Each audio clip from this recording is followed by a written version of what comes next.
As a great man once sang, we're all currently floating down an endless stream of great TV. But how much of these shows are people really begging to watch? With this in mind, over the next few years, the likes of Netflix, Disney+, HBO, and Amazon Prime are set to debut dozens upon dozens of new shows, and though many of them do sound pretty exciting, there's a sense that many of these upcoming titles are simply playing the nostalgia game or acting as brand filler. I'm Josh from WhatCulture.com, and these are 9 upcoming TV shows nobody asked for. Number 9, The Chronicles of Narnia. Back in 2005, Disney attempted to adapt the beloved works of C.S. Lewis for the big screen, making 3 films over 5 years set in the magical world of Narnia. But whilst these films were financially sturdy, they failed to generate a strong franchise after the planned 4th film entered development hell. Not to worry though, because Netflix is on the ball, currently putting together not just a TV show based on Lewis's novels, but also an entire series of movies. Though there's probably some Narnia fans out there just excited to get any content at all, Netflix's plans to commit to an entire media franchise without any anticipation reeks of imminent failure, especially when you consider the number of high fantasy series set to air in the next couple of years, including The Lord of the Rings, a Witcher prequel, and the Game of Thrones spin-off. The current fantasy climate, mixed with Netflix's annoying business decisions and the lack of fanfare for the original movies, leaves this project thoroughly uninteresting. Number 8, The Winchesters. The CW has been trying to get a spin-off to Supernatural off the ground for years now and has failed at every single turn. Backdoor pilots led to nothing, and that's partly because the core appeal of Supernatural was never the monsters, but rather the compelling story of lead Sam and Dean Winchester. They were the heart and soul of this world, and without them, it would just be a regular old horror show. Now that the series has finished for good though, the CW is giving the spin-off gimmick another crack with The Winchesters, a prequel that focuses on the life of John and Mary Winchester before they met and birthed Sam and Dean. The issue is though, who was ever itching to know more about how these two met? Not only has the story of the two been mined to death in the main show, but this concept about them potentially saving the world is screaming to conjure up some plot holes in the process. That's because in the core show itself, while Mary was shown to be aware of and fighting supernatural beings, it wasn't until her death that John became the hunter we see in the show.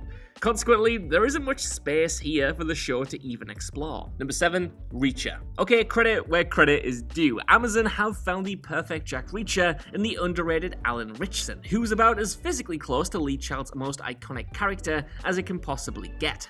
That aside though, who wants this show to exist? Following on from the lackluster reception of Tom Cruise's generic take on the character, it seems Reacher is set to capitalize on how miscast that action star was in the role, whilst relying on some of the streamer's biggest hits to jump on yet another uninspired series about a troubled man with career issues. There's very little original about Reacher that makes this small screen adaptation all that intriguing, a fact that becomes even more clear when you consider how difficult it's going to be to capture the energy, grit, and brutal simplicity of Child's writing. As it stands, Reacher is about as interesting as a bag of flour, unable to be properly brought to screen and far too similar to Amazon's other shows to make a dent. Number 6, Wednesday. Set to be brought to life by the ever-brilliant Tim Burton, who gave up directing the cult 1991 Addams Family movie so that he could actually helm Batman Returns, Wednesday is set to air later this year and tell a coming-of-age mystery comedy with the family's middle child taking center stage. Sure to have at least some fans on board due to the names behind him, including a well-cast Jenna Ortega in the title role, the glaring issue with Wednesday is that it's not an Addams Family vehicle, but a spin-off simply focusing on this one member. Though Wednesday is arguably the most popular of the family's rogues gallery, the truth is that none of the characters really work without each other.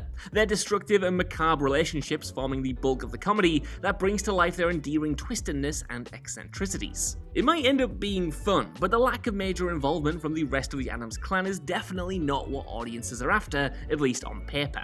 He's hoping Burton proves us wrong. I mean, he has in the past, so fingers crossed. Number 5, Bel Air. Originally developed as a dramatic fan trailer that aired on YouTube in 2019, Bel Air is set to be a more mature reboot of the beloved 90s sitcom Fresh Prince of Bel Air, with original star Will Smith developing the idea for Peacock. Smith's involvement might get audiences interested, and the recent trailer does look promising, but Bel Air still feels a painfully redundant reboot. Not only is the Fresh Prince such a classic treasure of the small screen, its dramatic edge and touching character development already made it a very mature show underneath the jokes. So yeah, Bel Air might look kind of interesting, but why this show and why with these characters? Much of what was said and done in the original series still packs a punch today, whether it's a classic slapstick outburst from Smith or a timely life lesson from Uncle Phil.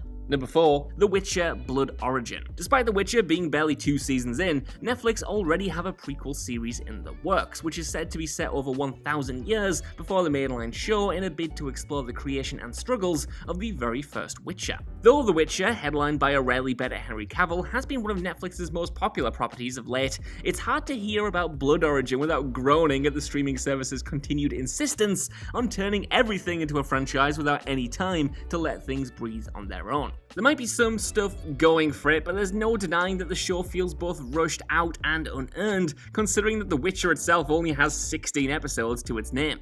In a world dominated by an endless stream of franchises, people were perfectly happy enjoying The Witcher as it was. Blood Origin just feels too soon before that show has even proved it has legs. Number 3, True Blood. Sorry to be the bearer of bad news if you didn't already know about this one, but it was recently revealed that a True Blood reboot is in the early stages of development, despite the original show only coming to an end in 2014 as a popular cult favourite. One of many reboots to make this list, True Blood is easily the most egregious and unnecessary. What with the original series being as young as it is, and the overdone vampire trend being way past its peak. Though there's little news on what the show will be about, whether it'll tell the same story or feature the same cast of characters, HBO have confirmed it'll, quote, be a story worth telling, and one that's in keeping with the tone and drama of its madly popular predecessor. Feeling like a little more than a cheap stab at cashing in on people's nostalgia though, the True Blood reboot is a depressing project to consider, perfectly summarizing all that's wrong with producers' insistence on increasingly scrapping new ideas in favor of tapping into tired remakes and unwanted sequels. Speaking of which, number 2, House of the Dragon. 5 years ago, the prospect of a Game of Thrones prequel series would have been met with pretty much unanimous fan approval. Now though, it feels like just a cynical attempt to cash in on the popularity of the mainline show. Now that's not to say that House of the Dragon doesn't have its merits, what with its strong cast, obvious visual splendor, and intriguing mythology, but even so it's tough to hear about the series and not think it's come out far too late to capitalize on the colossal popularity of its predecessor. With the hype around Game of Thrones well and truly drowned out, House of the Dragon is even harder to accept when you remember how Thrones ended, and the fact that the much more promising Lord of the Rings series is set to overlap with its airing schedule. There'll be certainly things to look forward to and pick apart, I'm sure, but this prequel is definitely not one folks will be rushing out to see like HBO is clearly banking on thanks to their huge marketing campaign. Number 1, Netflix's Resident Evil. If you've ventured over to What Culture Gaming, you might know that I love Resident Evil. I love the games, and hell, I even have a soft spot for the Paul W.S. Anderson movies. The upcoming Netflix live action show though, well, that gets a big yikes from me. Now it's not that changing the format of this franchise is inherently bad, but the proposed synopsis for this thing sounds so far off what Resident Evil is and what the fans want from this story. The idea is that the show will be set across 2 timelines, one in a post-apocalyptic future where biohazards reign supreme, and another focusing on the teenage daughters of Albert Wesker moving to New Raccoon City. Now there is a silver lining to this, as Lance Reddick has been cast as Albert Wesker himself, and for my money, that's amazing. Lance Reddick should be in everything as far as I'm concerned, and I'm excited to see his take on the character. But still, why is the plot of this thing so far away from the setting of the games? Why are we jumping into the future again? I mean, didn't Resident Evil Extinction not make this same mistake and show why you shouldn't do it? Resident Evil stories don't need to be post-apocalyptic, and focusing on the Wesker family is such a weird beat. Who is this for? So that's our list. I want to know what you guys think down in the comments below. Genuinely, are any of you looking forward to these shows? I really want to get on board with them. I really do. But if not, while you're down there as well, could you please give us a like, share, subscribe, and head over to whatculture.com for more lists and news like this every single day. Even if you don't, though, I've been Josh. Thanks so much for watching, and I'll see you soon.